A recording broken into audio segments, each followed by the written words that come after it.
కామధేనువుల్లో 33 కోట్ల దేవతలు నివసిస్తారు. ఈ ప్రతిమను ఇంట్లో పెట్టుకుంటే చెడు ఫలితాలు జరగకుండా ఉంటాయి. కామధేనువుని ఇంట్లో బాగా ఎత్తులో పెట్టుకోవాలి. పని మీద వెళ్ళేటప్పుడు ఈ ప్రతిమను చూసుకుంటూ వెళ్తే మంచి జరుగుతుంది. మరియు కామధేనువును ధనాన్ని కూడా ఆకర్షిస్తుంది.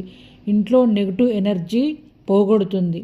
పాజిటివ్ ఎనర్జీ నింపుతుంది. ఇంట్లో గొడవలు తగాదాలు రాకుండా చేస్తుంది. మనిషిలోని ఉన్న చెడు గుణాలని తగ్గిస్తుంది. విగ్రహాన్ని తూర్పు దిక్కులో పెడితే మంచిది.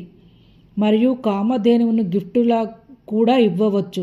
ఎవరి ఇంట్లో అయినా ఈ విగ్రహాన్ని ఉంచుకోవచ్చు. మరియు వెండితో చేసిన ప్రతిమలు ఇంట్లో ఉంటే మరింత మంచిది. పెద్దగా ఎలాంటి సమస్యలు రాకుండా చేస్తాయి. క్షీరసాగర మదనంలో బయటికి వచ్చింది కాబట్టి పూజలు చేస్తే లక్ష్మీ కటాక్షం కలుగుతుంది. సర్వే జనా సుఖినో భవంతు.